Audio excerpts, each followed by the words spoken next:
اس کے بعد army chief DGISI اور وزیر اعظم عمران خان کی ملاقات ہوئی،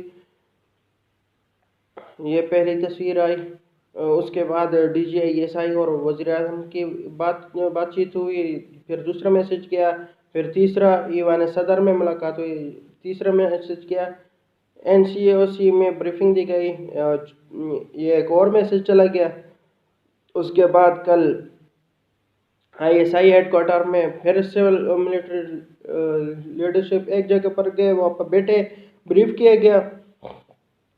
تمام صورتحال سے آگاہ کیا، قرآن کی صورتحال سے آگاہ کیا گیا، ایسٹرن بارڈر کے حوالے سے بتایا گیا، ویسٹرن بارڈر کے حوالے سے بتایا گیا، یہ ساری چیزیں بتائی گئی۔ اس کے بعد میں اگلی بات کر رہا ہوں، اس سے پہلے پریزیڈنٹ ٹرمپ سے بات ہونے والی ڈیٹیل کال تھی، اس کے بارے میں وزیر اعظم نے ملٹری لیڈرشپ کو اعتماد میں لیا۔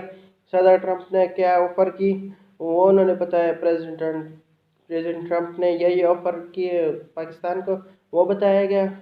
ملٹری لیڈرشپ کو۔ تو یہ سارا جناب اپوزٹ، تو لہٰذا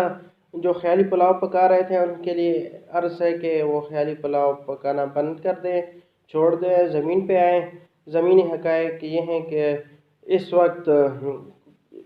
پاکستان میں سول اور ملٹری لیڈرشپ فیصلے متفقہ طور پر ہو رہے ہیں، کسی قسم کا کوئی اختلاف نہیں ہے۔ اس کے بعد ایک اور چیز میں آپ کو بتا دوں کہ وہ اینکرز جو کچھ عرصہ پہلے ایک پریس بریفنگ میں وزیر اعظم کو عمران خان کو گلے پڑ رہے تھے، ان کو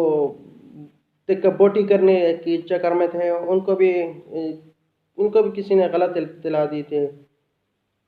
آپ نے دیکھا کہ کل لائیو ٹیلی تھون ہوئی، ٹرانسمیشن ہوئی تھی فنڈ ریزنگ کے لیے، تو